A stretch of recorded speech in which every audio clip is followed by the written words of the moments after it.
Love it. Sweet home Alabama, sweet home Alabama. Yeah, I can see that. What? No. Okay, maybe interpolation isn't the right word, but... Welcome back to Asinine Radio, a weekly podcast where we talk about music, and, well, that's pretty much it. So, let's go!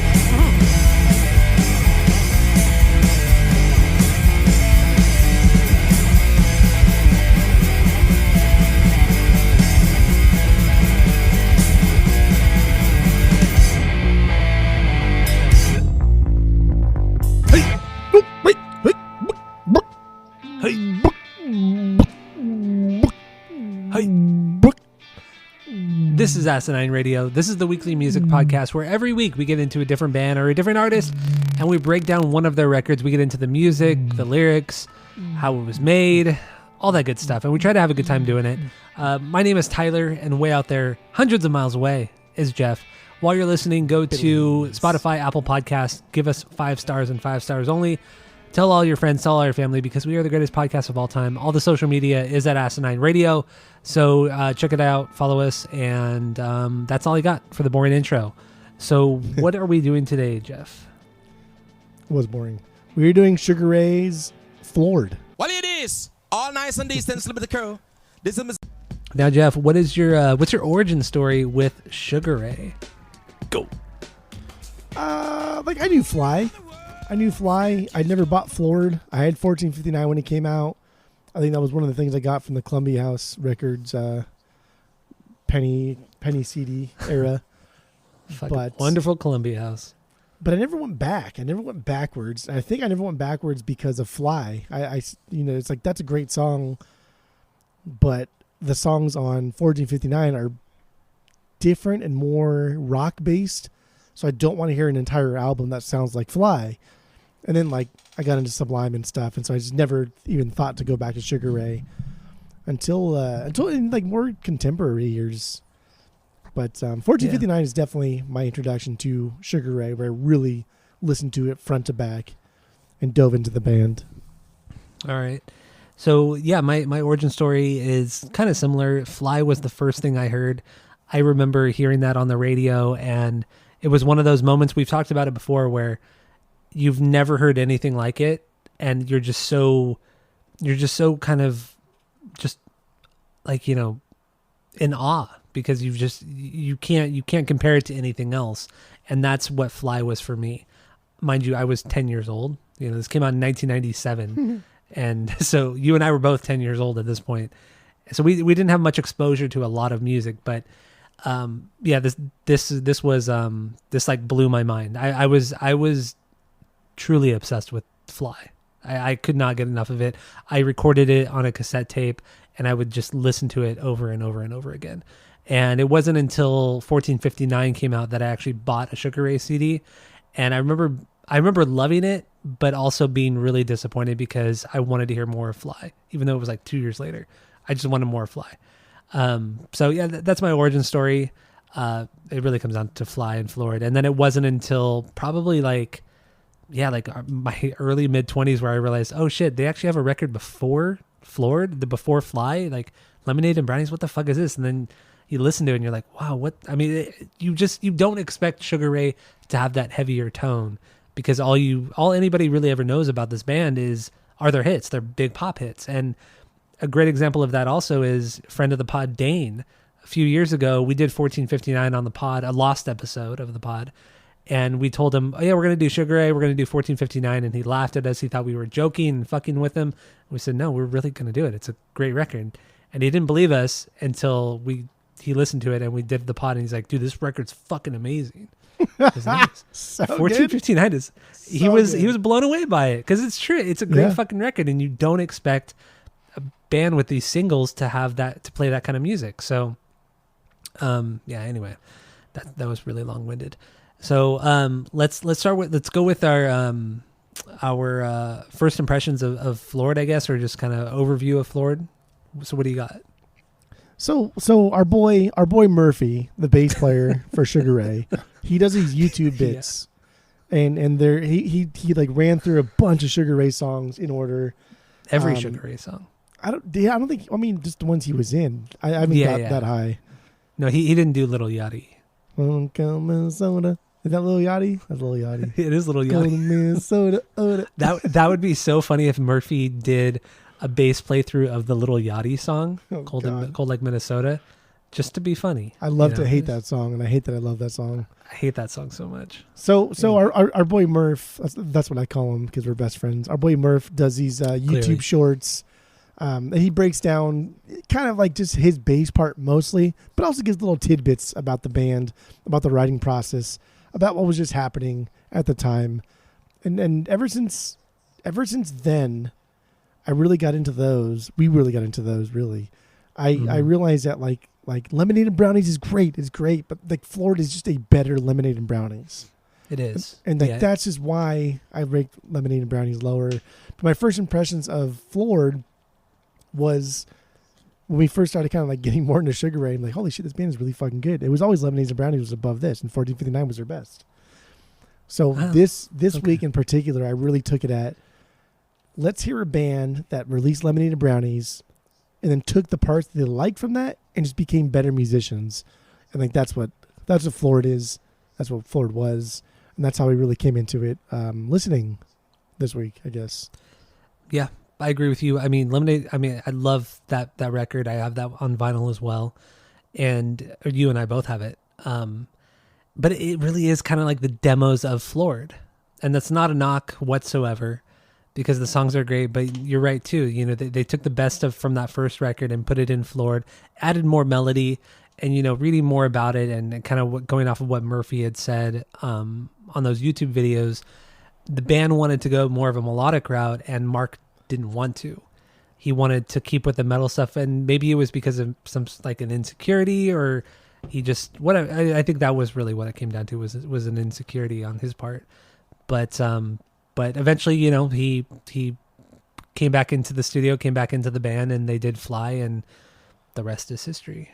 Well, it was like literally like the band was almost done. Like they were just they had it. Like they writer's block, whatever it was.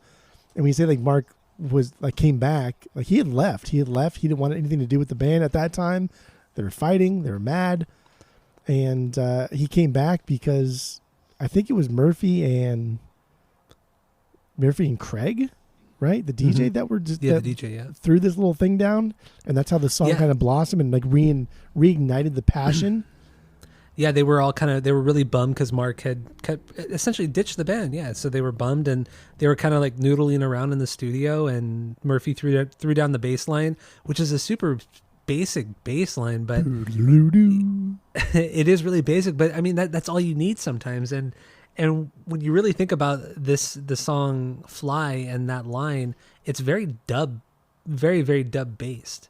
It's that simple kind of repetitive thing throughout the entire song. There's some like little like, you know, what am I trying to say? Not nuances, but accents and little showing off that he does, but it's never obnoxious. It's always done well. I mean, he's a great fucking musician. Honestly, Murphy, he's honestly the best part of this band. I don't give a fuck. I will say there are three people in this band that I think deserve more credit than they do. Murphy's for sure one of them. I think Rodney as a guitarist, for sure Craig. One of them, and then Mark, dude, like Mark. I think Craig doesn't get enough either. He has a lot going on in the songs that just adds so much texture to everything, to the band.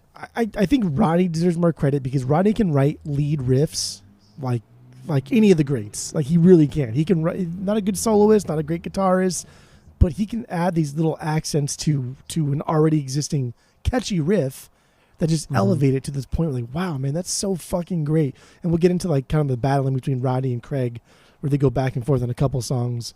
But then Mark too, so like sick. Mark is not a great singer and he kind of knows that. And so he goes hard into the frontman realm and like I'm see like any podcast, any interview, anything you see him in, he's the most like humble, knowledgeable dude you could ever possibly think of. And one of his like idols was David Lee Roth. He was like, dude, anytime fucking David Lee Roth walked on stage, like, you know, this is the only place you needed to be in music. And that's how he modeled himself after, was somebody like David Lee Roth, somebody that could command a crowd to do whatever they wanted, to do whatever he wanted them to do. And Mark talks about, I read a fuck ton of interviews this week about that Mark was doing.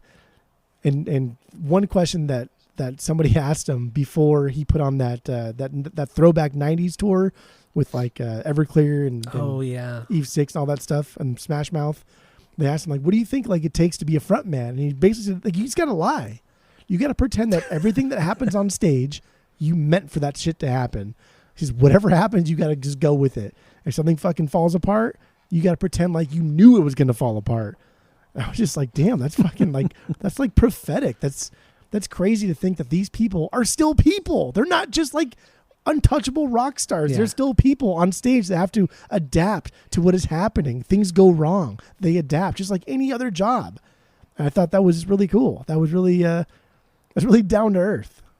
It is. And it's funny to me that, you know, reading back to interviews and the mid and late 90s with Mark McGrath, he seems very his ego seems a little big, kind of diva-ish. I mean, even things have been mentioned by other members of the band where, you know, he wouldn't go to certain meetings because he wanted to have that rock star persona, and it seemed very extremely forced. But then you hear him in interviews over the last 5 to 10 years, and the guy sounds like one of the coolest people you ever want to hang out with. Like you said, super humble.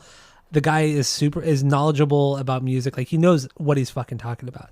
He's like a music encyclopedia. It's remarkable. The guy, it's so cool. Like, I have so much respect for Mark McGrath.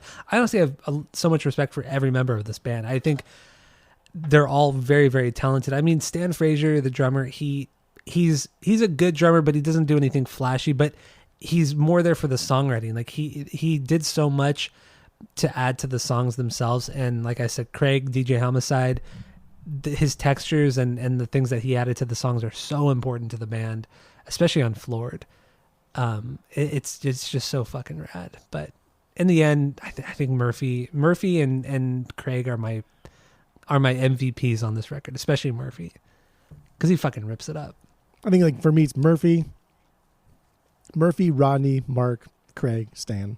Okay, that's fair. So, but yeah, so back to Fly. So that kind of dub bass line is fucking killer, and kind of what Murphy was saying in the video for Fly, or the that video that he did. The breakdown, he was saying, like, when they were all just kind of noodling in the studio, Rodney came up with that really high part, just kind of fucking around, and like, wow, that actually sounds really fucking good. Let's throw it in the song. So that main high guitar part was birthed at that moment in the studio, and everything about the song was essentially a complete accident. None of them were intending to write this kind of song. It was just all them fucking around, and then it turns into arguably one of their biggest songs of all time. This is a truly organically written song. Yeah. Yep. And then also what Murphy had said too was that Stan had actually come up with the lyrics and melody to the chorus in the song. He just kind of sang it just like in almost like a melancholy way, because they were just they're bummed guys. And so yeah, Stan was the one who came up with that, and I thought that was really cool. That was super fucking rad. When Mark comes in and he's like yelling the "all around the world, Stan," like, oh my god, that fucking gets me. It gets me. Yeah, it's so good.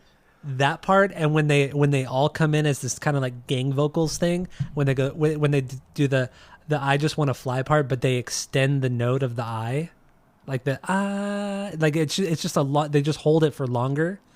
And just all of them singing together. Good. Oh my god, dude, it's fucking awesome. Because it's not even like it doesn't even sound like perfect, right? It still sounds like just a bunch of guys that don't know how to fucking sing.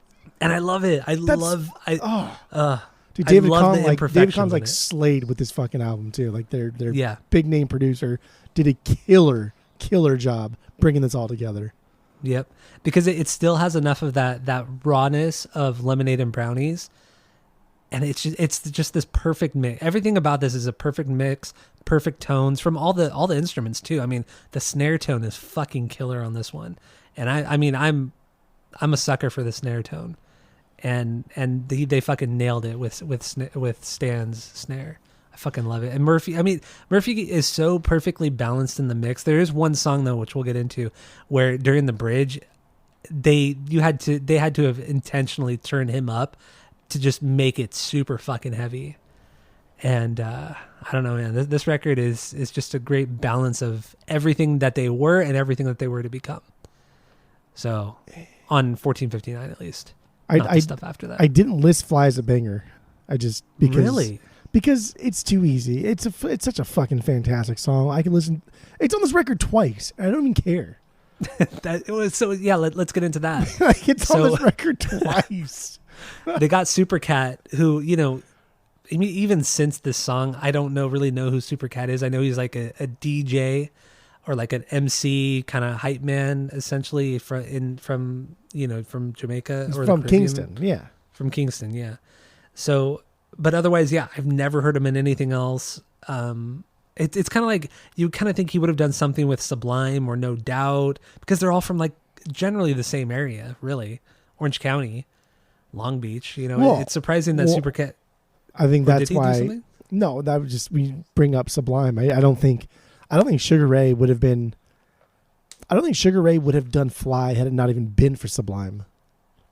True. Well, even Murphy said that in some of the videos. He said that when they were recording or writing this record in New York, they had actually went out and bought like a bunch of CDs and things that kind of inspired them, and Sublime was one of them. Sublime, Nirvana, I can't remember who else, but Mark Mark had said they had toured with Sublime, and Mark like just super honest. He said they toured with Sublime multiple times on the circuit. They opened up for just like festivals where Sublime was playing. He said every time he saw Sublime play, they were shit. They played sloppy, like nothing about them was like any good. He said, but you could tell there was something there that was just better than like anybody was doing it. And he said that there's no way that Sugar Ray would have survived had it not been for What I Got in that era, that self-titled getting so popular. Fly would not have existed because that whole reggae kind of like rap rock thing was just not a thing. And Sublime brought that out and brought it to everybody and inspired so many people. But I like that Mark said that every time he saw Sublime play, they played like shit and they were sloppy as fuck, but he could still tell they were really, really good. Isn't that, it's so weird. Everybody says the same thing about God, Sublime. that's so amazing.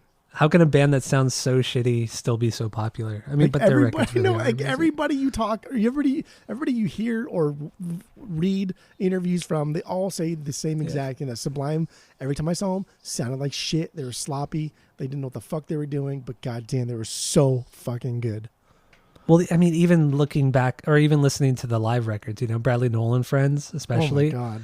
Dude, he sounds like he's so sloppy. He sounds like shit a lot of the times, but it's still fucking good. That's friend of the pod, David's favorite record by Sublime. Walt, that's wrong, dude. Whoa, that's a pretty good record, though. It's a good record, but Walt, he also thinks, Paul's Boutique is the best Beastie Boys record. Are you making a case for him being right? Because I'm making a case for him being wrong. Oh, because gotcha. that is very wrong. Yeah, that's very wrong. That's okay. Because you think To the Five Boroughs is the best record? No, Check Your Yed is definitely their best. Definitely their best. Okay. Yeah, I'm right. Just deal with it. Just deal with it. All right. Anyway, back to the Sugar Rays. So do you know anything more about Supercat? Like, have you ever really listened to his stuff outside of this song? I know he's done stuff in the hip hop world. Like he's done stuff, I think, with like Biggie or Tupac. I don't remember which one, but I think it's just remixes. Otherwise, I have no idea anything about him, other than he's from Kingston, and he's very famous. He's very, very famous there. Yeah, I think like just that genre, that dance hall kind of reggae fusion stuff is good. Like so that specifically like dance hall like reggae fusion party stuff. When it's good, like it's great. But overall, it's just like the same fucking song over and over and over. All right.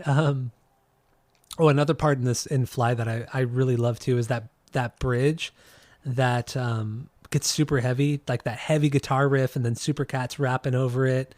He's kind of rapping over it, and then it drops back down into like the quiet, the mellower part, and then Mark comes back in with that, just like that kind of like soaring vocals back into the chorus. I fucking love that bridge so much. It's fucking great. So good. And then going into like the other version of Fly, the last song on the record, without him, without Supercat, it's still a great song, but it just does not. It's crazy how Supercat really catapulted. I don't want to say catapulted, but it's the hype man, changed, dude. Yeah, he changed the whole dynamic of this song.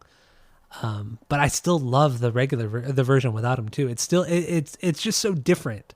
It's so fucking different without Supercat. I mean, like, anyway, that's what like a hype man adds, right? Would Public Enemy have been as great if it wasn't for Flavor Flav? That's true. I don't know. From the era. Anyway, Fly. So you didn't list this as a banger? I did not, because I just didn't want to. You're just exhausted. I like to be different. I like to be different. This is my 2B. I don't give a fuck. This song has never gotten old to me. Every time I hear it, I get really happy. I get very excited. I think this song is a perfect song. It's my 2B. I don't care. It's a great song. So how many B's do you have on this record? I think I have all but like 3, honestly. Okay, cool. So I have 12. Yeah, I don't, maybe. Yeah, like everything's really a banger. I don't know. This record's so good. It is fantastic. Lyrically, though, that's definitely the weakest part of this record. Are the lyrics. Most of the time, I have no idea what the fuck he's talking about. I don't know what he's trying to say. So some of these songs I don't even have notes for lyrically, because I think they're almost like nonsensical. I tried for a minute, and then I was like, dude, I don't think this band's a lyric band. I think this band. I think he's just saying words because he's the front man and he has to sing something. But I think he's focusing on melody, he's focusing on delivery, and he's focusing on just being a cool fucking dude. Yeah, you're right. You're right. And let's talk about the video too. The video, so good. It's so happy. Love it. You know, everybody's having a blast, and then there's the part where Mark's in that room, that rotating room, and he's hanging from the chair that's upside down, and he's on top of the car roof driving down the road, and the band's just fucking jamming along. Yeah, they're in the backyard playing that backyard party. The girls show up and stands in the back like googly eyes, like, because oh my god, women shaking their ass. But even it's just so like everything cheesy about it, right? I don't know. This is their first like breakthrough single, and they're dancing on this stage, or they're playing on this stage that's like bright lights and very Limp Bizkit-esque, right? Or no, it's like Korn's "Got the Life" video. Yeah, like the whole set is almost identical to Korn's "Got the Life," but "Got the Life" came out after this video, so I think Korn might have ripped them off. I think that's cool that I don't know, they were already so cocky and so confident in what they were doing, and just having a good time. And that room, that whole, like, we're all in the room, like, that was fucking cool. And they had a little dog in there, just like Sublime. Had a little pit bull in there, whatever the fuck it was. No, the English Bulldog. It was the same video, or the same dog that was in the Mean Machine video too. Mean Machine. That's a fuck, dude. That's such a good song. Yeah. Wait, I'm trying to figure out who directed this video. It's probably McG. Because if it is, that would make sense. I think it was. Yeah, it is McG. Yeah. Yeah. And McG did the video for "Got the Life" as well, so that makes sense. The colors, the bright colors, the set is almost identical to the Korn one. So yeah. I think they were. I think they were like friends. Like McG like knew Sugar Ray, and that was one of his first things, was doing something for Sugar Ray. And then became they were bigger person. They were all friends. The guys in Korn. I mean, because they all toured together. You know, Sugar Ray toured with Korn, Deftones, Limp Bizkit. You know, all these metal bands. That's all they did was play shows together.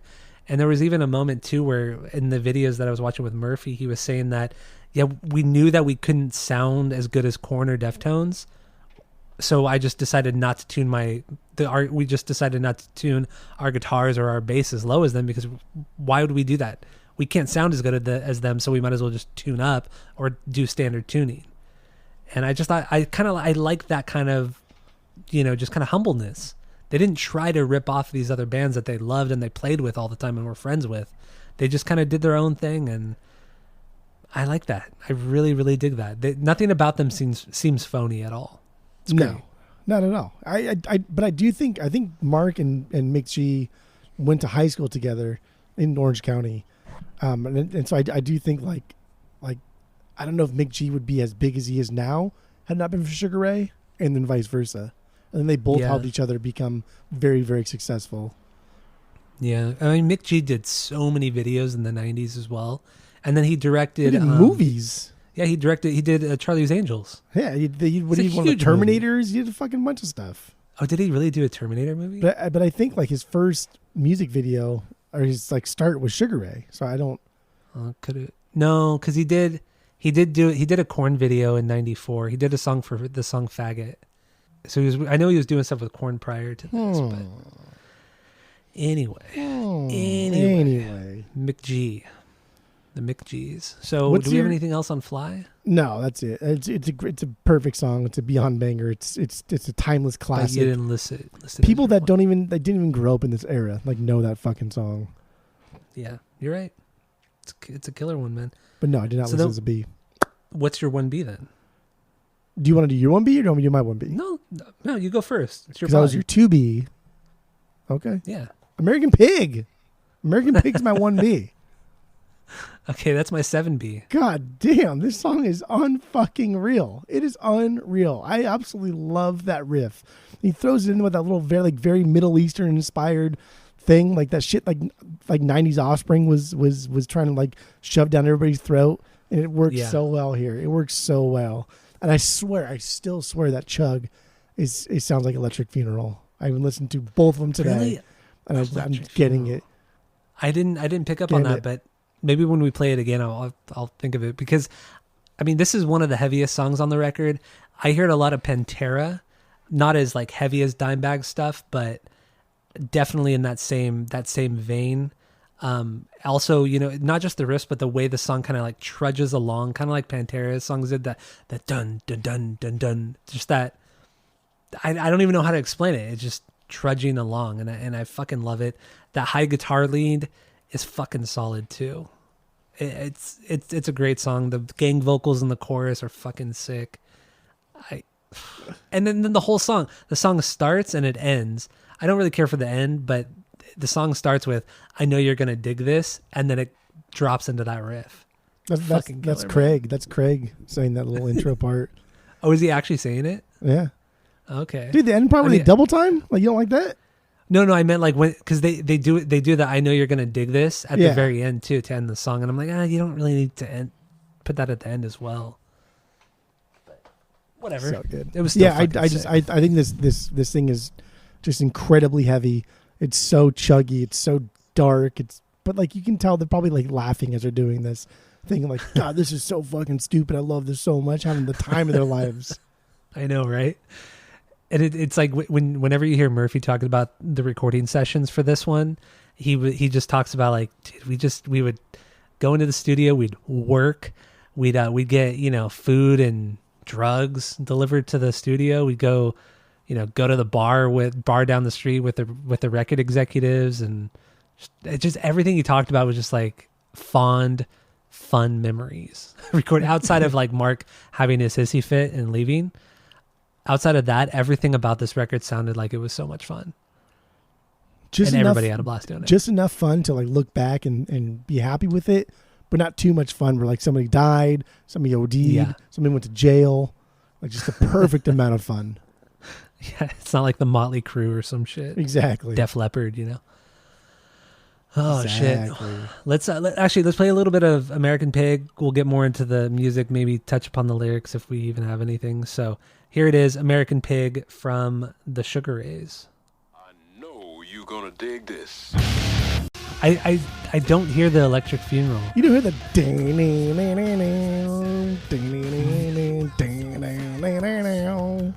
No, I don't hear it. Well, you're talking about the high guitar, the lead. Just like the overall chug, dude. Like the I don't. No, I don't. I really don't hear it. I don't. But I'm glad you do. I'm glad you hear it. But I don't. I don't get. Do you get like the Pantera thing? I mean, no? like just because they're like chuggy and kind of doing that like that that Cowboys from Hell type of thing. That Yeah. there's that like low end, just like let it dry out a little bit. Yeah, yeah. I think it's also the guitar tone, the that really kind of overdrive guitar sound that very much made Dimebag. Really, I hear a lot of that guitar tone on this song.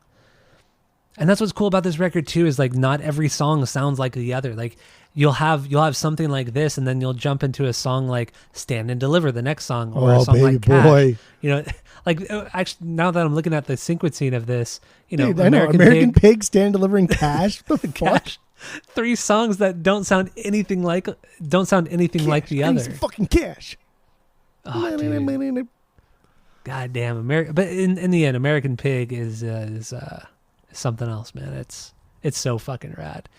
It's really the standout pure metal track on the record is American Pig. So Lyrically, I think it's just maybe talking shit about cops. I'm not really sure. I don't know if you have anything. It was similar. I think it was just more in line of like American Pig is kind of like we're all American pigs, and like we all, I mean, like Mark is thinking that we're all American pigs, but I don't know. Stupid. Yeah, I agree. The lyrics on this record, I was surprised at how much I just didn't care for them and didn't even understand what the hell he was trying to say. I want to. I really thought they'd be better. I want to believe that he didn't care. I want to believe that he focused more on melody and delivery than he did on lyrics, and that's why the lyrics suck. Yeah, I would like to believe that too. And based off of what you said earlier too, where he said in interviews like how like one of his idols is David Lee Roth, another guy who didn't care too much about his lyrics, but he cared about the show. Yes. And I feel like Mark took inspiration from a guy like David Lee Roth, Yeah. who I think is the greatest frontman of all time. Is the GOAT. He is the greatest. As far Better as than rock and Freddie roll is Mercury. concerned, he's the GOAT. Yes, better than anybody. He is the best, hands down. Not the greatest singer, but the greatest frontman. So, do we have anything else on American Pig? No. No. All right. So my 1B, my favorite song on the record. It's kind of tough. Like, I will say this: a lot of these Cash, songs. RPM. What is it? I listened to this album earlier this week. My rankings were completely different. They changed pretty much every time I was listening to this record. But Cash right now is my number one, because you get all this heavy stuff. You get some fast stuff in Tap Twist Snap, but then once you get to Cash, it's just a straight up punk song. Really, Yeah, it's fast. It's upbeat. It's fucking snotty as hell. I think it's one of the catchiest songs on the record outside of Fly. It's also the shortest song. I think it's like 1 minute and 40 seconds. The guitar solo, it's short and sweet. And Murphy rips it up on the fucking bass. He's squirrely. He's all over it. He's playing fast. It's fucking killer, man. Everything about this song is awesome. The Cash is my 7B, but I will Okay, say that that's fine. American Pig, Stand and Deliver, and Cash. This is my favorite like chunk of the album. Like those 3 songs back to back to back is my favorite part of the album, because they're all so fucking different, and they're all so goddamn good. And Cash is Cash is like this little fucking punk song. There's nothing fancy here, but It it has comes out of an nowhere. incredibly fun verse. The chorus, Yeah. like instantaneously catchy. You know exactly what's gonna happen. Cash. That's all I need. What more do you want? That's it. No Effects made fucking a career out of doing this exact same thing. It's an incredibly simple song, but it's so effective in what it sets out to do. Yeah. And this is one of the songs that made this album have a parental advisory sticker on it for the obscenities that were being said. It was mainly because of this song that it Well, he says had that fucking sticker like on it. 15, 20 times in the song. I want some fucking cash. 20 times in a 1.5 minute song. It's like some Limp Bizkit shit, with hot dog flavored water, that song. Yeah. It's so 46 stupid. bucks in the fucked up ride. So good. It's so good. I love it. Love Limp Bizkit. Love Limp Bizkit. Love Sugar Ray too. This album in general, like, really brought to my attention, I guess, or I really thought that there should be a different category we have for filler songs, because I feel like a good filler song, like that's good. I enjoy listening to it, but then there's like unskippable fillers, and like some of these deeper cuts, like Invisible and Right Direction, even Cash to an extent. These are unskippable fillers. These are filler songs. They're kind of just made like, hey, let's make a punk song. Okay, here it goes. But damn, that's better. That's better than what you think it should be. It's not a throwaway song. It's better. Not at all. And what I think is really good about the sequencing of this record is, we were talking about, the that 3-song clump of American Pig, Stand and Deliver, and Cash, all completely different songs. But Cash is just like this shot of adrenaline to you, because a fast punk song like this coming at the end of the record. I mean, really, you only have 2 songs after this, because you don't really consider Fly, the other version of Fly, as the last song. You think of Right Direction as the last song. Yeah.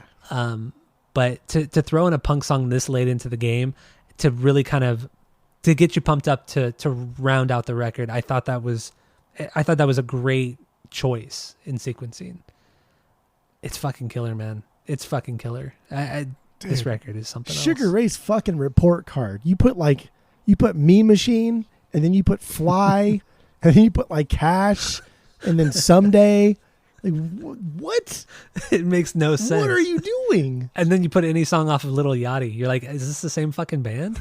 Yeah. Oh my God. They're like, where we've gone from Mean Machine to Little Yachty. And it's unfucking real.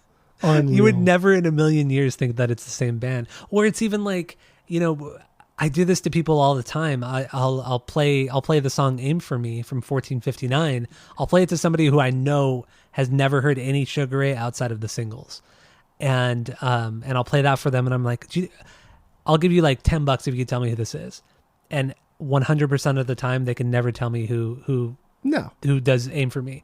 Because it sounds nothing, and that's even a poppy pop punk song, it's not like Cash, or it's not stuff that's off of Lemonade and Brownies, but even then it just does not sound like Sugar Ray. It's crazy just how diverse they are, or they have been over the years.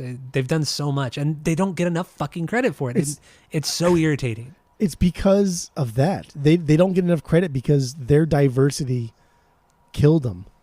Like that's true. Their diversity killed them, and I mean, I just like in general, I think Sugar Ray, their target audience were the people that wanted to listen to Deftones and Korn, and so that target audience, after they heard Fly, gone. No fucking way. Those single-minded peons from that era hear Fly and are going to listen to Sugar Ray. Never going to happen. So then the other demographic are the people that love Fly. So you pick up this record because you love Fly, and nothing on this record sounds like Fly, so you hate this band. So everybody fucking hates this band. Like you can't, That's true, yeah. Like because this band is so much better than anybody gave them credit for, because they were so much more diverse than they had any right to be. That was kind of like their undoing. That was like the beginning of the end. And essentially, Sugar Ray just kind of just became like, I don't know. I don't want to say a joke because that's mean, but they kind of did become a joke. They did kind of become a joke, though. They only became a joke within the mainstream music scene, but nobody any respected true Yed, them, though, except for bands that went on tour with them. Yeah. And they were like, true. "Fuck yeah, dude! Like they're the nicest guys ever." Like even like reading like interviews from other people or quotes from people like in the Deftones, they talked about how much how fun it was touring with Sugar Ray. Like everybody likes this band. They're just fun dudes. They can play their instruments. They're not they're no fucking like Eric Johnson or anything out here, but they can jam. They can jam.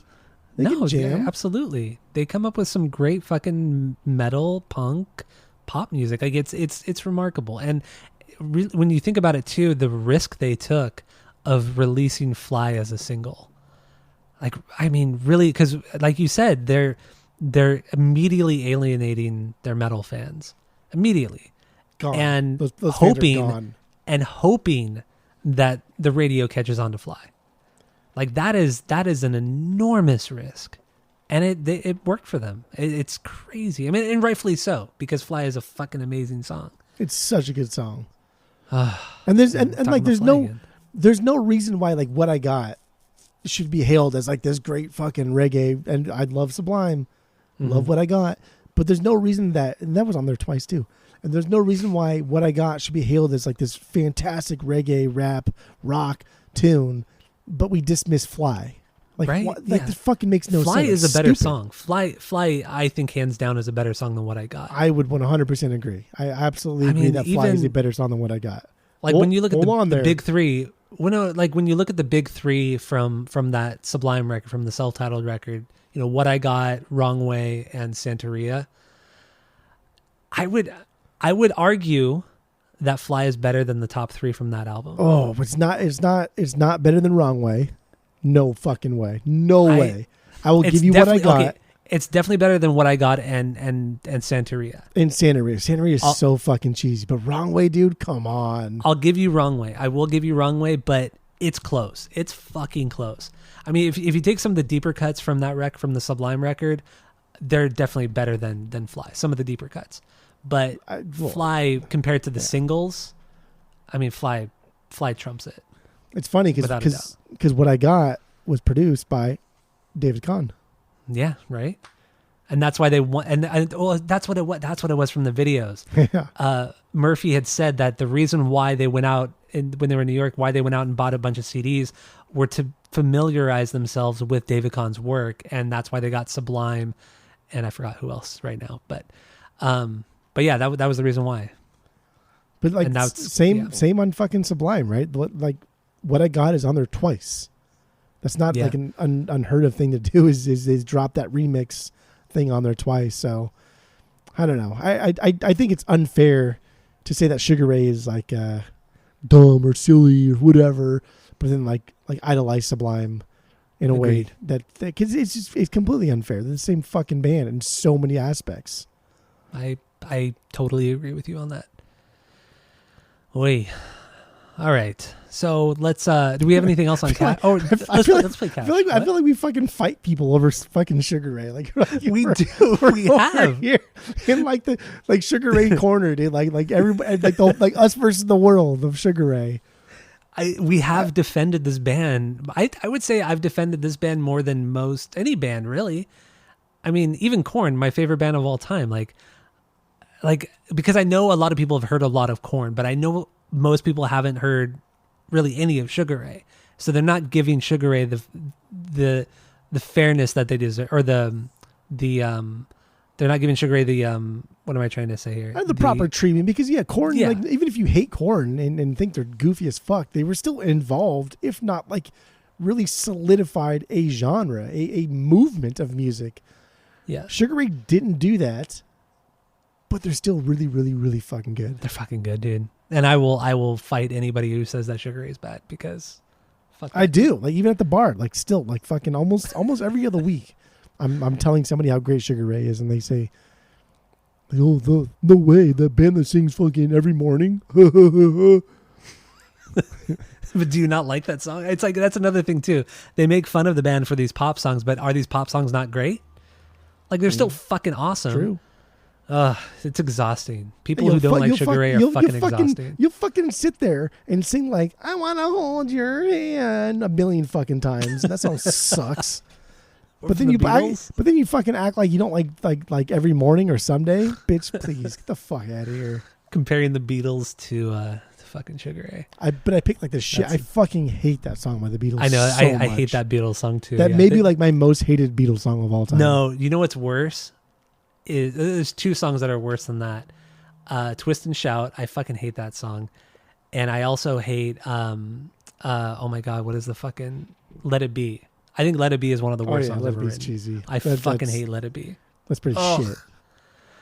Oh, I hate that song so much. At the end of your career too, right? Like you've done all this great stuff. You've done all these things that are like supposedly genre defining and historic. And then you do this? Like that's what you got? That's what you're ending on? You come off of the perfection that is Rubber Soul. the perfection that is Revolver, Sergeant Pepper's, you know, and you put out fucking Let It Be. It's disgusting. And then after that, McCartney comes out with McCartney 2.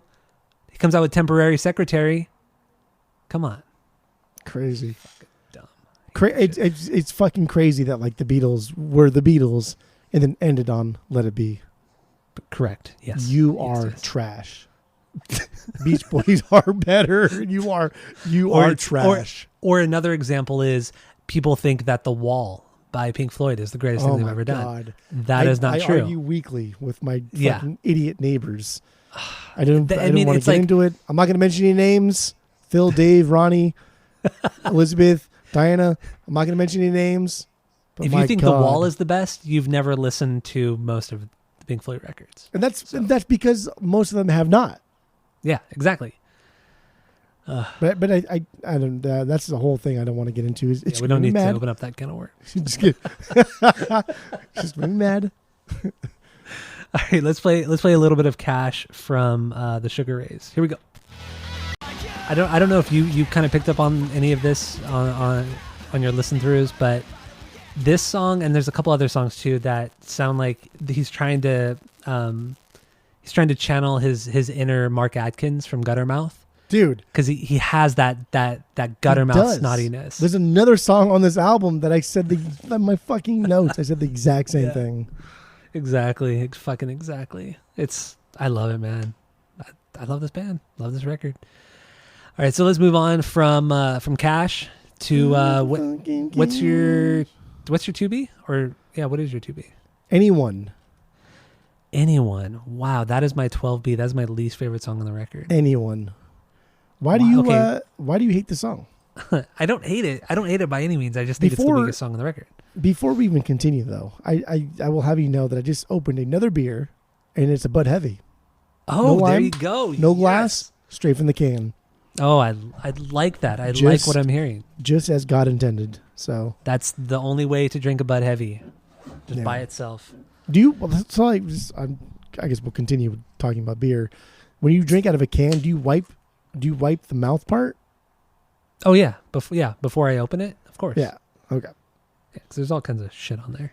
But like wiping it with your shirt like that, what does that do? I don't know. But Does at nothing. least it's better than not wiping it, you know? Yes. Because you always hear stories like rat fucking piss and shit on like these cans and people get like, I don't know, sick, whatever. Nobody really gets sick from that shit. It's Anyone, just people are grossed anyone. out by it. That is my Anyone, 2B. yes. Dude, this one is so fucking cool. It's psychedelic sounding with a little bit of like a surf tinge to it. This groove is incredibly solid. It is incredibly fun. And there's these cool little like lead guitar parts that accent the song super well. And this is what I'm talking about. This song perfectly like captures why Rodney is so goddamn great at what he does. No, you're right. You're right. And so with the whole Rodney thing, I agree with you there because he takes you could hear the inspiration from other guitar players, but he never rips them off. So like I had mentioned the Pantera thing with American Pig, in this song, I hear a lot of Noodles from The Offspring. Oh yeah. Like the little guitar leads, because that's what Noodles is all about. He's great at those melodic guitar leads, and I hear it on this song. I also hear it on other songs, but this one in particular, I hear the most. I guess you could just call it inspiration, because it never sounds like he's trying to rip anybody off. It And just you get that feel. I like that comparison because Noodles is like, I mean, he's just like an underrated guitarist too because he's so fucking busy in how many chords, how many notes he can input into a 3-second melody. And like no other punk guitarist has ever fucking done that. Like nobody's ever done that. It's not just like single notes. It's like how many power chords can we actually hit within a certain amount of time? Like the melody's following him at some points. Yeah. Oh, exactly. And then he goes into the high guitar leads to just drive that melody along. Dude, Noodles is a crazy underrated guitar player. Never technical by any means, but just fucking solid songwriter. And Rodney in this instance, I feel like has some of that Noodles feel. But in the end, I mean, the song is a kind of a slower jam anyway. It's not like I'm not trying to compare it to The Offspring in that it's a fast punk song, because it's not. It's just the the guitar feel is much Yeah. like Noodles. I mean, like, to be fair, fast, slow, whatever it is, most of these songs stay in that mid range. When we had Lemonade and Brownies, there's a lot of songs that kind of like deviate from that middle ground.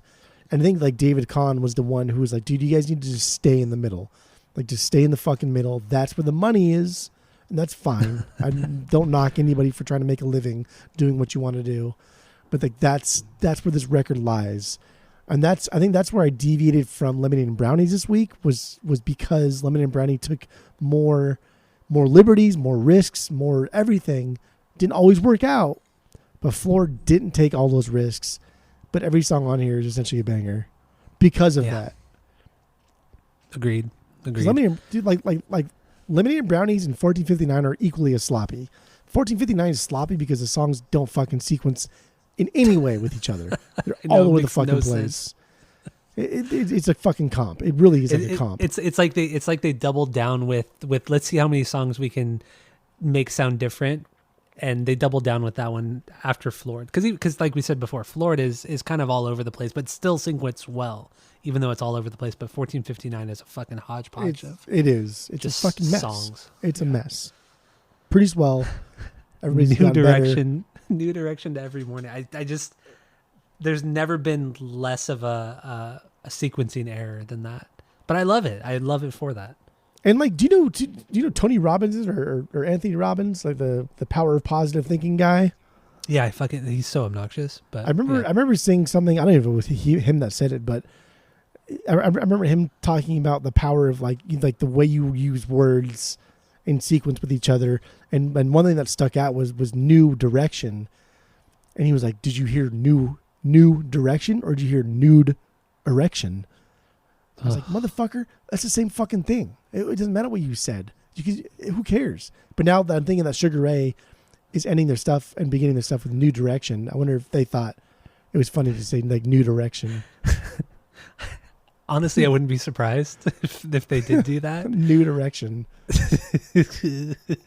But it's so stupid. It's like it's so close. Those two things are so close together. They're so fucking close together. But I wouldn't put it past Sugar Ray to do something like that because they have an album called Lemonade and Brownies. That's true. So I wouldn't put it past them to do something so juvenile. New direction. New direction. It's pretty good. Pretty good. Still what I'm saying. And I really don't like Tony Robbins. I really don't like that guy. He just kind of comes off as douchey, and I don't know like a lot about him. But what I've seen him do, and the movies I've seen him like guest star in, and when I've heard him talk, he seems very condescending, like a Neil deGrasse Tyson type of guy, but just a very like, oh, power of positive thinking. Just tell yourself you're going to be okay, and you're going to be okay because I'm okay. Look at me, I'm a fucking millionaire because you're paying for my book and shit. It's like, man, fuck you. And I've seen a lot of videos where he does or he talks to people, and it seems very just seems very fake. Like it seems scripted. And it's just like it's just the reactions that the people have to Tony Robbins just seems all fabricated. And I mean, and then people pay thousands of dollars to go to his events. Like, what are you doing? Yeah, I know. I think he's just like those guys that say they can heal people and punch somebody in the face and they're cured of cancer or whatever the fuck it is. Also, the chorus in the song, I like how it drops into that kind of heavier, groovier thing that they do well. They honestly do that groovy guitar, thing super fucking well. And the chorus is pretty catchy too, considering it's not like a Sugar Ray pop song. I honestly, it's a really good song. It's just there's so many better songs off this record. I like that you're wrong, but I also like Mark's. Wrong, yeah. I like the verb on Mark's vocals in the chorus. I like that. You're so obnoxious, dude. And the bass line is super sick when it's just Murphy by himself for that little quick riff. Oh my god! And there's times when like the drum beat's like broken underneath the bass line, and those are just that part's so good. No man, it's a great song. So here, let's play a little bit of Anyone from the Sugar Rays. Here we go. From Sugar Ray. Anyone?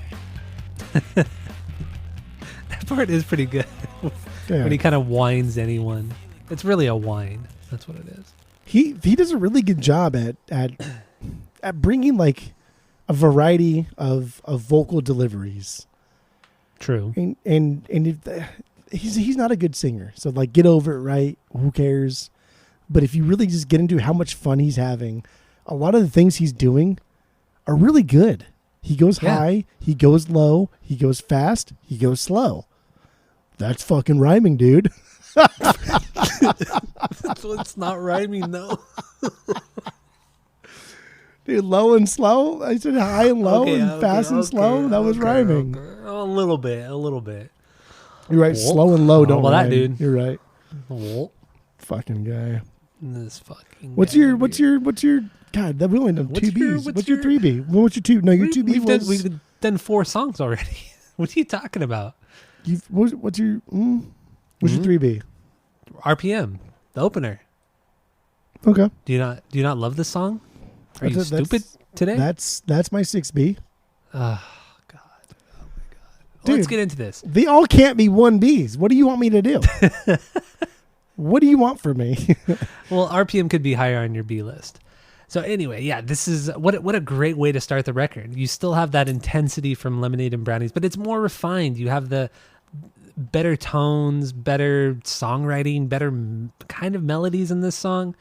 I mean, dude, there's a lot to break down here. And you mentioned it at the very beginning of this episode with the back and forth between Rodney and Craig, DJ Homicide. Yeah.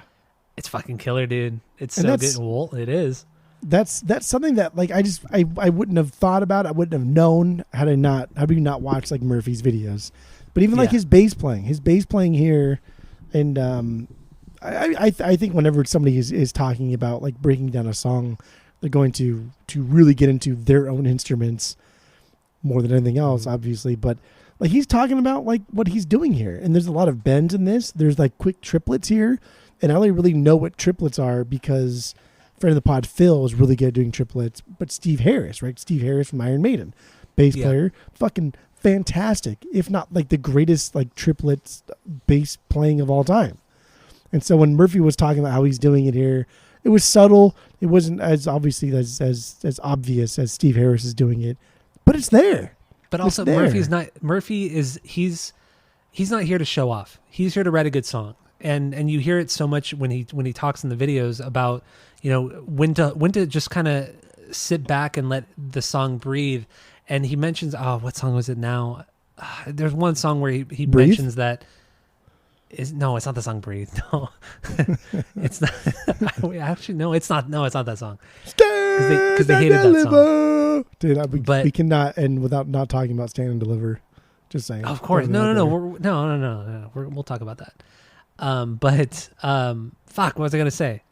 Oh, he was talking about how Rodney, there are moments in some Sugar Ray songs where Rodney should be like up in front and just like ripping away, but Rodney knows when to step back and just kind of play like a rhythm part. Like, and Murphy talks about how important it is to just play to a song and not show off, you know, and that was my whole point. Like Steve Harris, also, all he does is fucking show off. That's all he fucking does. And Murphy knows how to play a fucking song. He knows how to write a song. He knows when to just play the rhythm, and he complements the rest of his band, and I love it. Yes, like Steve Harris is just showing off, but I mean he's writing. Like it's sad when you're in a band where the bass player can solo better than the guitarist, and that's Iron Maiden. Not to say that they're bad guitar players, because they are amazing guitar players. But you're going up against Steve Harris, and that's just not fair. It's like trying to solo against like Jocko or something. It's just you're not going to win. It's not going to happen. And Steve Harris is playing with his right hand's going with his fingers, not with a pick. Oh, it's cool. That's another crazy. Steve Harris is unreal. So fast. But yeah, dude, RPM. This is a perfect opener because, like you said, this is a great bridge between Lemonade and Brownies and here. Like, hey, we're still that same band that you guys loved. Remember, we opened up for like Korn and the Deftones and all those other bands. Like, we're still the same band. We just got a little bit better. And they did. RPM shows they've gotten better. They've gotten better at writing music. They've gotten better at playing together. Because Lemonade and Brownies is very, very broken in so many ways to where like everyone's kind of playing something different and it's not that cohesive at times. That's why it's my third. Should have been your third. That's fine though. But RPM shows like they've grown. They've grown. And I love how Mark sings this song, dude. He's got like a cool little like swing to it at times. Yeah. Oh, for sure. For sure. There's a lot of And- rap rock in this entire album, but it's not like Rage Against the Machine. It's like their own little thing. Yeah. And I don't like bands that want to sound like Rage Against the Machine, because Rage perfected that sound. Nobody can sound better than Rage. Mixing the hip hop with the heavy guitars and drums and everything. Nobody can do it better than Rage. So No. why even try? Yeah, exactly. It just sounds silly. Exactly. But so this song RPM, I think it has a very unique mix in how punchy it sounds. Like the drums, they have this kind of crisp sound mixed with the bass. The bass, I feel like the bass and drums are turned up higher in the mix on this song to give it that sharper punch. And it has that very new metal sound. Like that was something that new metal did a lot of, like listening to some of the Stained records over the last week. And just a lot of new metal in general had this very, I have to do more research to kind of like really kind of express what I'm saying, but new metal has a very distinct sound, and a lot of it has to do with the rhythm section and then the crunchy guitars over that. And yet new metal's, God, I don't know.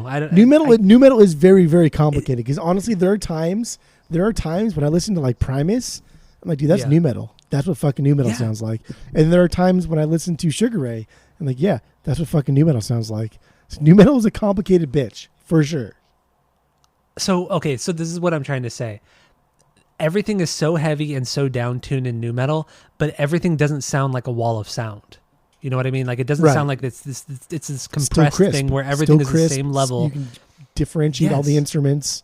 Exactly. That was something that was so unique to new metal in the 90s and a little bit in the early 2000s as well. And it's something that I feel people disregard and don't take into consideration, because now music over the last 5 to 7 years, it's just this compressed wall of sound that is just thrown at you. There's no dynamic. And new metal, I feel like, was one of the last genres to have that sort of dynamic sound for the most part. Oh man, dude, it's the tones they got out of these guitars and the drums was just, I would agree it's with that. insane, man.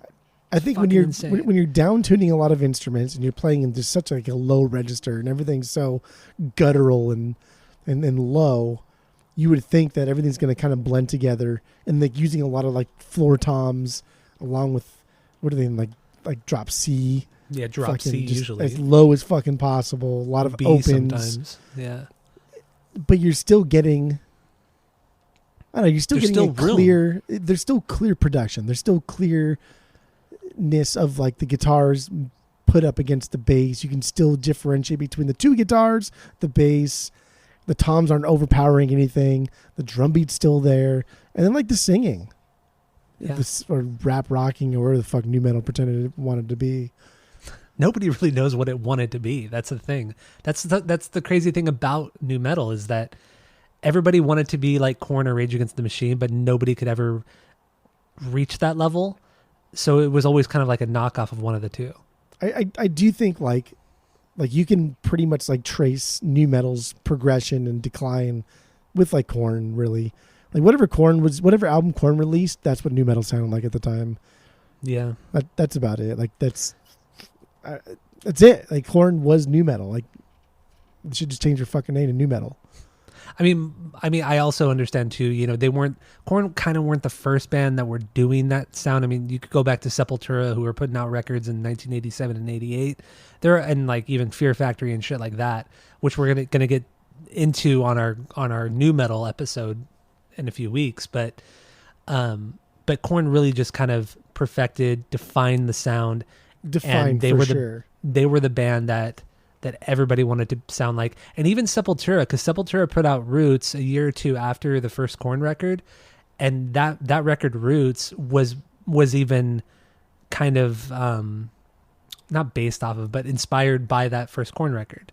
So Because they were like more of like a heavier, aggressive metal band. yeah, they were. Yeah. And even Roots. I mean, Roots is like, we're going to get into it at some point, but Roots is just like a not as good Korn's Korn. Yeah. Same producer too. Ross Robinson did both records. It's Fucking just, love Ross. God, it I- would have been I- so. I love so many new metal bands. Not so many. I love like 5, but Korn's Korn is just I don't know. Something else. Something else. Can you Something imagine else. if Sugar Ray worked with Ross Robinson? I don't think they could have handled it. I don't think they could have done anything better than this. I don't think, man. And Is there's it because like nothing the wrong. lyrics and stuff? There's nothing 'Cause, wrong with being just really, really good B team, like Grand Funk, right? We've established that Grand Funk is a fucking phenomenal B team band. There's nothing wrong with being just phenomenal B team status. I think Sugar Ray, their hits like kind of make them fall into A tier, but really they're just like, dude, Sugar Ray's fucking phenomenal B tier. Sugar Ray are the Grand Funk of nu metal. Let's just say that. Well, I like that. And I mean that in the most positive way, because Grand Funk is so good. they're so fucking awesome. But yeah, no, Sugar Ray is the Grand Funk of nu metal. Maybe even more underappreciated than Grand Funk. No, oh, totally. Because everybody, yeah, like we were talking about, everybody only knows the pop shit from, or not pop shit, but pop stuff from Sugar Ray. Anyway, let's play a little bit of RPM, then we'll get into the back and forth, the bridge, which I really want to talk Got about some too. fucking So, cash. Want some fucking cash. so here's RPM from Sugar Ray. The opener for Floored. We'll let you down. So let's talk about Stan very, very briefly, the drummer, because his playing of the toms in this song is perfection. It's so fucking tight. Yeah. It's I fucking, agree. It almost doesn't sound real. Like it's so fucking tight. I love that. And dropping into the back and forth kind of feel of this song, where you have Craig or DJ Homicide playing the car racing, the back and forth of that with what's his name, Rodney's guitar. Just that back and forth of the same kind of sound, but the two instruments is so fucking great. And I think that's what you wanted to talk about, right? Yeah. I mean, I would never would have thought that was Rodney and Craig going back and forth. I would have just assumed that's just the DJ doing both of the noises. But our boy Murph was like, yeah, dude, that was Craig and Rodney going back and forth. But it sounds so cool. But like after you hear him say that one is like that noise, and then the other one just a guitar kind of bending upwards a little bit slower to match that sound, it makes sense. But it's like, and again, like everybody knows we like Sugar Ray. I mean, with no disrespect, but the way they're doing it is very elementary. It's very, very basic. It's very, very much like I just discovered how to bend strings on my guitar. Therefore, I'm going to try and sound like my guy who's in the band spinning like albums. Yeah. And that's what it sounds like. But so it could be purposeful. It could be something that's like, yeah, I want you to dumb it down a little bit. And again, I don't mean it to sound mean, because it does sound mean, but I love it. I love it. Just dumb it down, dude. Keep it simple. Simple. Yep. And so I was gonna compare it to like Korn, because that's what Korn was known for on their first record, Blind, right? Life is Peachy. I mean, yeah, Blind. I mean, just there are so many moments within those the Korn songs from those two records where Head and Monkey are just, they're playing off of each other, with the high and the low, the high, the low, high, the low, and then it just explodes into something else. Korn really, dude, they just perfected that style. And once again, I don't think this is Sugar Ray or Rodney or anybody ripping Korn off. I think this is them just kind of like just being inspired by that sound, by that style, because it's so weird, it's so different, and especially at this time, this is 1990. This came out in 1997, and Korn's record came out in 94. So I mean, nobody really heard this kind of shit before. It's fucking sick. And then even so, kind of going to the car and then Rodney's guitar playing. Rodney does that with Mark too in the chorus with the wah. Yeah, you notice that too. It's another back and forth. But there's Mark a couple times really, on this album that Mark tries to but keep up with Rodney's guitar playing, like note matching. Yeah. One's a solo, or a couple of them are solos, and you get that part too. But I think it's so easy. I think it's so easy to say. It's so easy. It's so easy to so say. No, you want to keep going? Do it.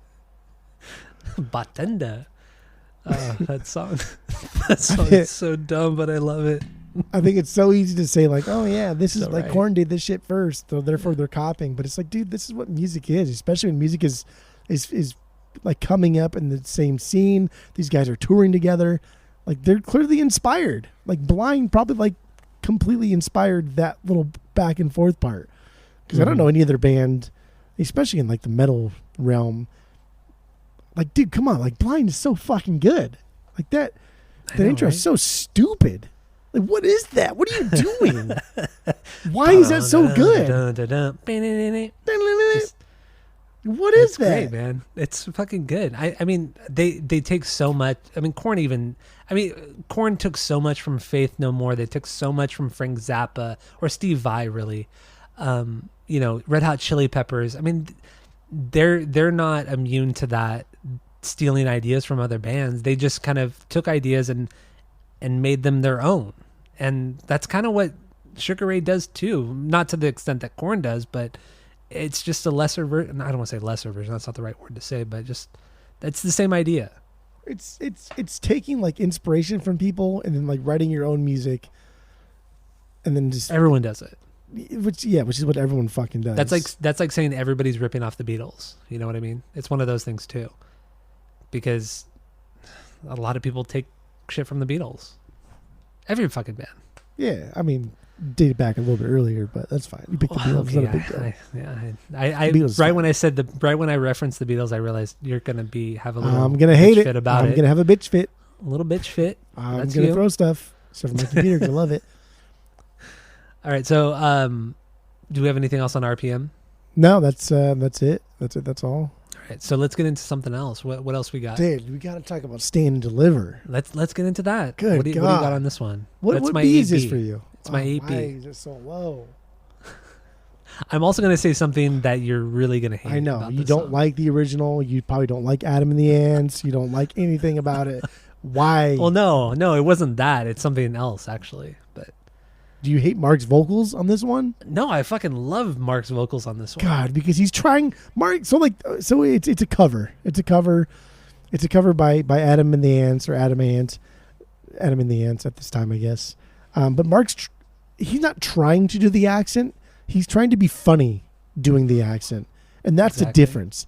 You can do a British accent like we do, and it sounds like shit. The King's English.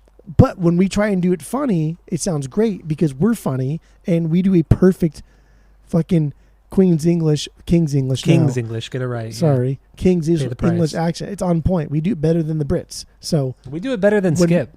when Friend of the pod, Mark, Skip. that Brummy over there. They have a better accent than him. Anyway. Mark is doing this accent to be fun. He's not doing it to like try and sound like him. He's doing it to. I don't want to say make fun because that means like he's doing it to be malicious. But I No, do he's think just he's having making fun. fun of him. Yes, but like there's always an aspect of like, yes, I'm making fun of you while doing this, but it's in a lighthearted kind of like elbow jab type of way. My God, dude, Mhm. Stand and Deliver is a fucking fantastic cover, and I love the original. The original's fine. I've I never been really a love fan it. of the band or Adamant or whatever. It's fine. The original's fine. This one's fun. I do love how goofy he is because it's so over the top. So over the top. It's to the point where sometimes it sounds like he's about to yodel, and then I love it because I'm a sucker for the yodeling. I do love. Then me you some should like yodels. Adam and the Ants. Maybe I haven't heard enough of Adam and the Ants or Adamant, whatever. I love me some yodels. That's like his thing, dude. Is he fucking like so oddly enough, my favorite what got me into Adam and the Ants, Adamant, is the song Beat My Guest. And it appeared on a playlist, my weekly playlist at some point in the past several years. I was like, holy fuck, this is so goddamn good. This is like perfect, like new wave, but kind of like Devo punkish. But then he just yodels. And it's outrageous. But that song Beat My Guest is a B-side to this song, Stand and Deliver. Is it really? Yeah. Oh, okay. So like this has been on my Discogs want list because I want that fucking cover. I want like the sleeve too. I don't want just the 45. I want the sleeve. But yeah, Okay. you should All really right. check out. I'll put it in my notes to remind you. Check out the song "Beat My Guest" 'cause that's my favorite Adam the Ant song. God damn, it's so good. All right. Now, what I was going to say is I felt like a lot of Mark's vocals on this one sounded a lot like Jimmy Urine from Mindless Self-Indulgence. It's almost like Jimmy Urine took Adam Ant's vocals and made a whole career on, I don't want to say mocking him, but made a career on, inspired by Adam Ant. Because I hear a ton of Mindless Self-Indulgence with Mark's vocals, or Jimmy Urine's vocals and Mark's vocals. So much of it. Interesting. It's all I kept thinking of. So I But it wonder, was like, him. I wonder if you listen to the "Beat My Guest" song, and just how much like fucking yodeling is in that one. If you'll think, I don't know, maybe Jimmy Urine did. He does do like weird yodeling and weird things with his. I mean, when we did Mindless Self-Indulgence a while ago, I maybe That you was, don't remember. I think that was before I got into. I'm not like that into Adam and the Ants, but I essentially just bought one of their records from Grace for like $3, and I was like, holy fuck, this is so goddamn good. But maybe that was before I was really more into Adam and the Ants. It was. I'm pretty sure we did them before we even started collecting. Like this was probably. Okay, then for sure. Yeah, it was a long time ago that we did MSI. Maybe you'll Cool. like them more now. Who knows? I'm knows? here. I'm putting my notes. I'm fucking putting my listen to notes right now, baby boy. Going in top of the list. All right, let's play a little bit of the cover of "Stand and Deliver" from the Sugar Rays. Here we go.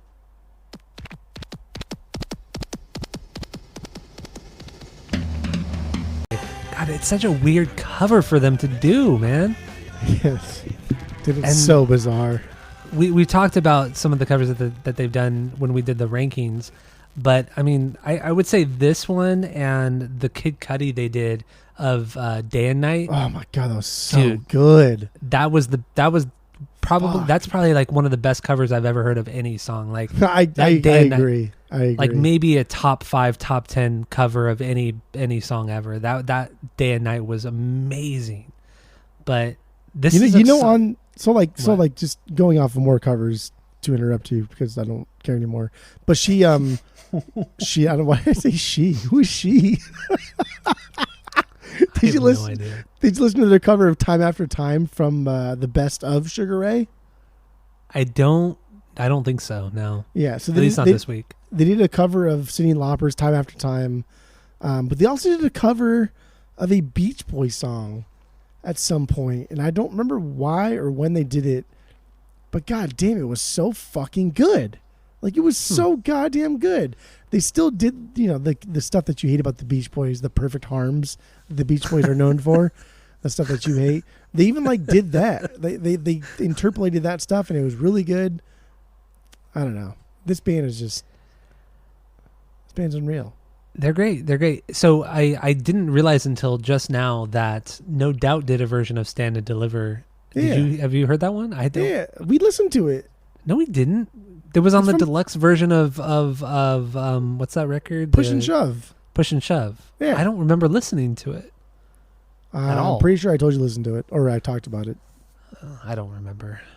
It was a long time ago. It was It's a couple good. months ago. It's not as good as Sugar Ray's cover of it though.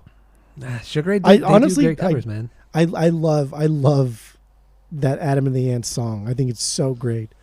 I think Sugar Ray did it better. That's a bold claim.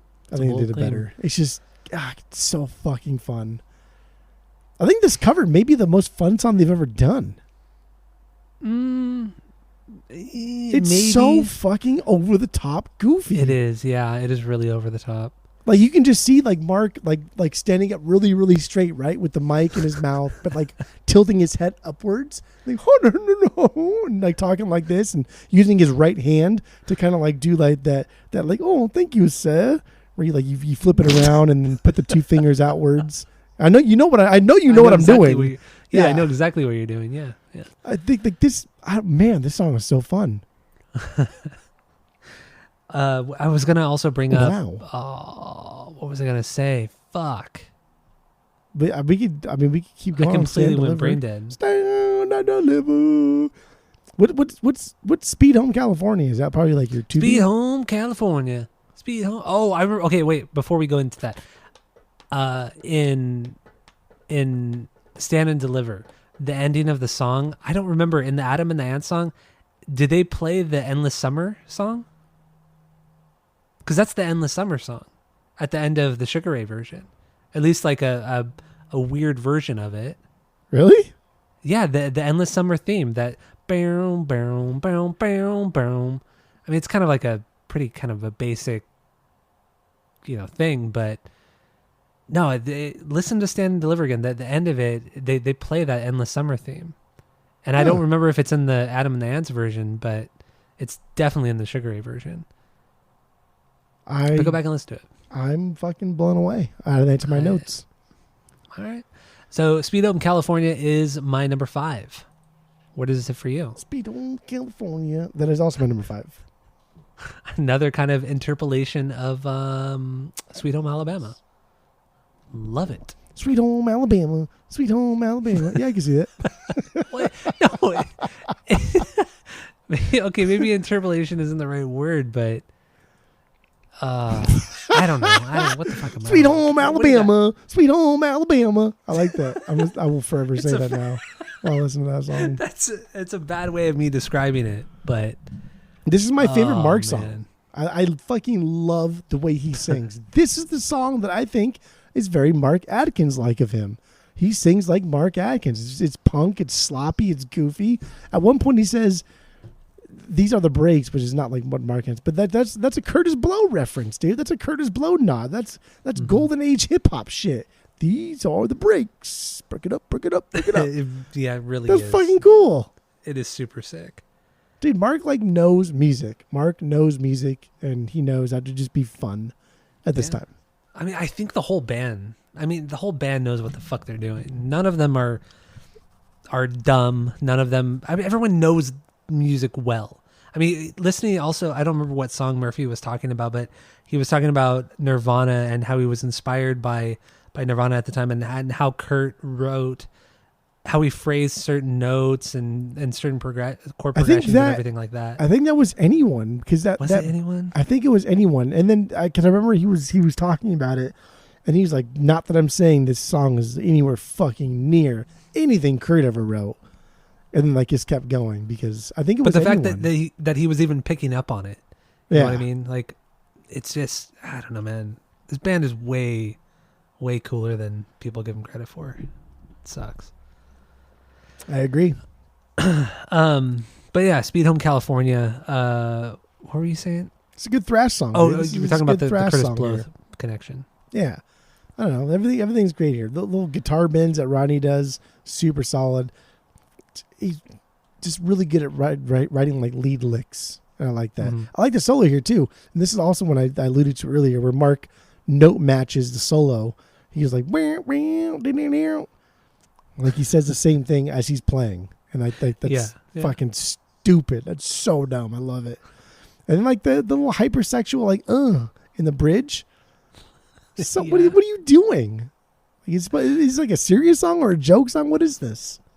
Oh, all these songs, they're all pretty jokey. They're just fun. Like I don't think there's anything really very serious about this record. Everything is just them having a fucking blast. And I agree with you wholeheartedly. I mean, this is a gutter. I wouldn't say it's a Guttermouth song, but it's inspired by Guttermouth and Mark Adkins and all that kind of shit. Especially the way Mark McGrath sings. I guess they're both named Mark, but yeah, I just think this is another one of those Guttermouth kind of songs. It's fast. It's punchy where it needs to be. It has the kind of, because Guttermouth has a way of playing the riffs where it's not just like, they have a good way of like transitioning from the palm mutes and the verses to the choruses to where it just sounds, it's just different. Like a lot of people, I don't know, man. I don't even know how to even explain what I'm trying to say. Honestly, okay, so it's not that crazy to think that maybe Sugar Ray, Mark McGrath, are taking something from Guttermouth, because Guttermouth by 97 is when Musical Monkey dropped. That's their 4th album. Yeah. Where are Guttermouth from? They're from Huntington Beach. In the beach. Yep. Like they're in the same scene. They're playing the same circuits. They're playing the same festivals. So it's not unheard of to think that Mark is watching these other bands, because I think he does watch every fucking band he probably plays with, because he seems like that type of guy that says, I'm here, I want to absorb everything that I'm here for. So it's not I don't know, it's not out of the realm of possibility to think that Mark is picking up something from Mark. True. I also I read somewhere too that one of the band's overall, that one of their bigger influences was the Vandals. You know, same exact scene, and there I forgot what song it is right now, but there's one song on here too that is very much in the Vandals style, especially Dave Quackenbush's voice. Mark tries to, I wouldn't say he tries to sound like Dave Quackenbush, but he has that same kind of cadence with his vocals that Dave does with the Vandals. Because Dave is a very unique singer too. He's another singer I don't feel like gets enough credit as a singer. I mean, and a frontman too.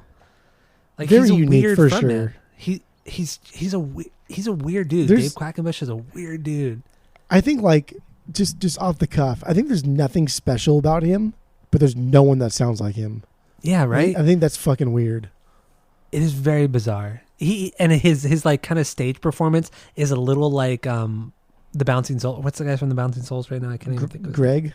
Like Greg. Like, they kind of have that stage presence where they don't move too much, but they say, I don't know. It's just their whole kind of like thing is similar. But anyway, we're not talking about Vandals or Bouncing Souls.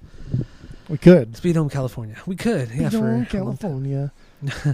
And then that bridge, man. That bridge drops. It's super hard. Murphy's bass is turned up. Rodney, like you said, Rodney does that little solo. It's super classy. It's great, man. This song is fucking awesome. And then the song starts with, I assume it's Mark, speaking in Spanish. He said, I don't know what he says, translated, it's there's no place like home. But it sounds really funny because it's so fast and so sloppy and so rushed and yeah, and over the top. It's fun. It's fun. Like, he's just like screaming into the mic. It's so good. So here's a little bit of Speed Home California from Sugar Ray. Hay no lugar como de la casa. Hay no lugar como con la casa. Speed Home California.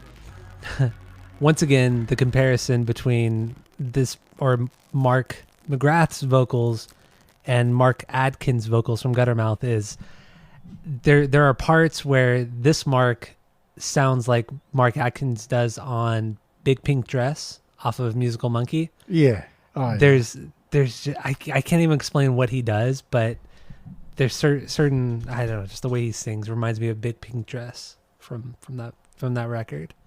Damn. So fucking good, man. Love Guttermouth too. So much fun. I wonder if Sugar Ray and Guttermouth had to have played it together at some point. They had to have, right? Absolutely. There's no way they did not. Especially if Sugar Ray, if Mark, if people are mentioning like the comparisons between the Vandals, because the Vandals and Guttermouth, especially in the Orange County circuit, just kind of as big, like still touring a lot, like still playing a lot of fucking shows. Yeah. Whew, it's good shit, man. Love it. I love it. I mean, I'm good to kind of wrap it up. Yeah. Unless you want to talk about anything else. I mean, no, High Anxiety. I think I'm good. High Anxiety would be the only kind of track that could be talked about because it's such a weird one with the dynamics of it, with the quiet to loud. And then Murphy has said this song is like the lab rat or the lab experiment of the record. This is more of like a David Kahn thing that he wanted them to do. And it's a trippy fucking song too. It's one of the standout tracks, but it's my 10B. But I still wanted to bring it up because it's a weird one for sure. It's my 9B. I do agree. I think it's bizarre. I think it goes from being this weird, like adding noises that were very much of the hip hop era from the 90s, but then also like dropping back into just being Sugar Ray of this era. Yeah. Yep. So it's good. It's good. It's solid. All right, so let's give our final thoughts on Floored by Sugar Ray, and then we will rate this record based off of our world famous 3-point rating system, where 3 is a perfect album, 2 is a good album you're going to continue to listen to, 1 is a bad album but give it a shot, and 0 is the worst album you've ever heard in your whole life. So what do you got, Jeff? Go. I feel so alive for the very first time. God, dude, how was that song so bad? But the album right before is so good. Okay, so that song Alive has really grown on me over the last couple of years. It's so cheesy, but I kind of like it now. I hated it way back when. I hate that song so much. Remember when Will Sasso was singing it on Dudesy? So annoying. I even hate the part when he goes like and like drops his voice. And I can just imagine him like dropping his body too, like he can like drops his whole like body to the left. And then drop. Oh, it's just annoying. Sugar Ray is quite possibly like one of the most underrated bands of the 90s. Just truly, which is weird to say because they were so popular. They made so much money. They headlined so many festivals. Everybody came out to see them. But I think Sugar Ray's success was at the expense of like their legacy, because they were successful in a small pocket, but their legacy should have extended as far as Korn. Honestly, like their legacy should have extended as far as like the big names in nu metal, of rock, of anything from the 90s. Yeah. But I think that because of Fly, Sugar Ray made a bunch of money, but also lost like a legacy. Fly alienated anybody that thought Sugar Ray was competing with Deftones, Korn, anybody in that spectrum. That scene. Yeah. But Fly also made people listen to them that never would have been in that scene. Like I didn't listen. I still fucking hate the Deftones, but I was never in that scene really. But I like Fly. But so I think like if you gravitated towards Sugar Ray because of Fly, you're going to be disappointed. If you gravitated towards Sugar Ray because of anything but Fly, you'll love it. But Fly is going to make you not listen to them. So it's like you're damned if you do and you're damned if you don't. Like Sugar Ray they were fucked, man. They were fucked from Fly. And I know that sucks. But then also like it was the best decision they made. You know what I mean? Because they were never going to be really fast. No, true. But they were never going to be that. They were never going to be that Korn. They were never going to be the Limp Bizkit, Deftones, Slipknot. They were never going to be that. I mean, I even hate saying that Deftones are in the same fucking top 4 as all three. But they of the are said. like they're one of the most influential. And I hate that. I nu metal bands hate ever. that so much. Hate it. I know. I disagree with you on that. Sugar Ray is never going to be what? Ooh. No. Dude, what? Deftones are the same no. They are though. They're but they are but they are when we get to the rankings, dude, and the graph. But Deftones are one of the most influential bands from the nu metal scene. They hated the scene as well. They have always talked shit on it. They still do talk shit about the scene. Man, fuck it. They talk shit like Billy Corgan talks shit. This ungrateful pieces of shit, man. Fuck them. Who cares? But everybody talks shit about the nu metal scene. Even Korn does too. Korn talks shit about the nu metal scene too. Fuck that. Korn loves the nu metal scene. They still dress like they're in the nu metal scene. Anyway, continue. Sugar Ray, underrated. Sugar Rays, yes. They're a product of their times. They're a product of just trying to be unique. And it's kind of sad, right? You become a band, you become an artist. You try and like make the world a little bit more unique with what you have to offer. And a band like Sugar Ray achieved that, but never got like the notoriety for that, and that sucks. Mm-hmm. I think Sugar Ray should be known for what they did on Lemonade Brownies, Floored, 1459, and just their overall aesthetic, more than I should think they'd be known by like their biggest hits. Agreed. Which are not even indicative of the band itself. But I don't know, man. I'm going on and on here for like 25 hours. So what's your final rating? I don't think this is a great new metal album. I don't think it's even new metal at all. I think there are hints here and there just because they're engrossed in the scene. So it's not like a perfect new metal album by any means, but we're talking about your rating. We're not talking about an objective new metal thing. Butts are for pooping. But Thank this you, is a Aaron. perfect fucking album. This is 3 out of 3. Are you kidding me? When you start a band, when you want to do something to like, you think you're going to change the world. Like, why do people create art? People create art because they want the world to like understand what is happening either inside of them, or they want to change the world in a way that they see it needs to be changed in. Sugar Ray did that with Lemonade and Brownies and this. Fly was the fucking outlier in this. That's why I didn't rank it. But this is a perfect album because this is a perfect representation of like artists trying to change the world in the way they see it should be changed. Didn't work out. I don't know why, but it's a great album. It's a perfect fucking album. I don't even care. Perfect 3 out of 3 for you. I don't give a fuck. I don't fucking care. I don't care. All right, my final thoughts. I mean, we've talked about it for over an hour and a half, and my thoughts are very similar to yours. They're not the best of the scene. They were just a band that had a ton of fun, and it shows. The first 3 records, it just shows they're having a fucking blast. They had a blast writing these pop songs. I'm glad they wrote these pop songs, because had they not, I don't think they would have gotten out of that new metal scene. They would have been lumped together. They would have been forgotten in the history of rock music, of especially new metal music, because there's so many fucking bands from this genre that were just forgotten about. And not because Sugar Ray's bad, because their new metal music is not bad at all, but there was just such this saturation of it.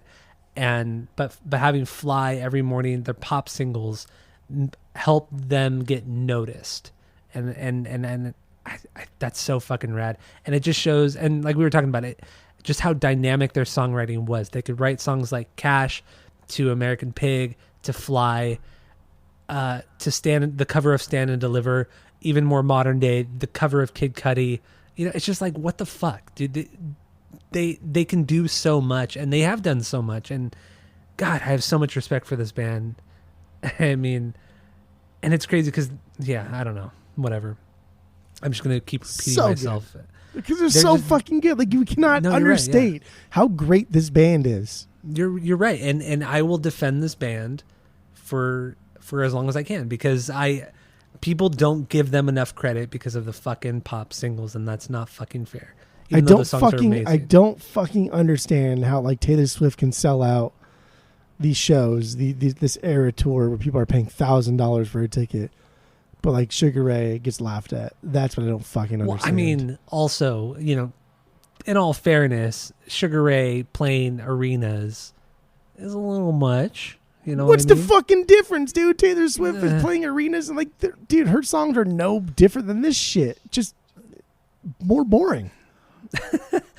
A lot of her songs aren't that great. She does have some great songs. Don't get me wrong. You hate Taylor Swift. Oh, get out of here. Where are you going? You hate This Taylor fucking Swift. guy. I'm exhausted. You should be.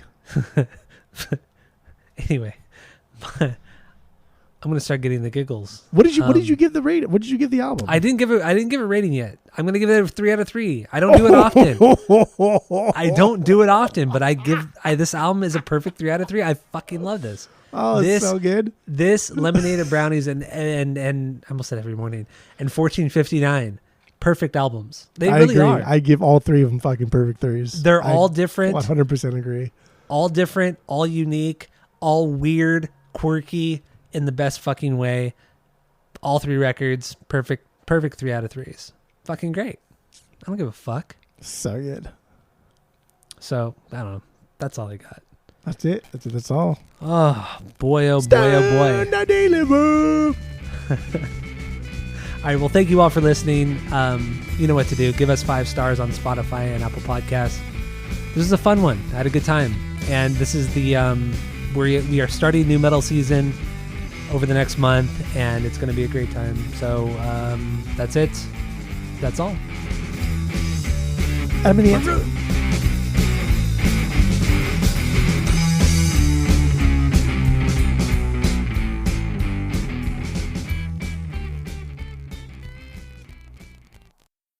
Wait. All right. So let's. Do we have anything else on cat? Oh, let's play cat. I feel like we fucking fight people over fucking Sugar Ray. Like We we're- do. we're We over have. here in like the Sugar Ray corner, dude. Like everybody, like us versus the world of Sugar Ray. Love it. Sweet home Alabama, sweet home Alabama. Yeah, I can see that. What? No. Okay, maybe interpolation isn't the right word, but I don't know. What the fuck am I? Sweet home What do you got? Alabama, sweet home Alabama. I like that. I will forever say a that now. While I listen to that song. It's a bad way of me describing it, but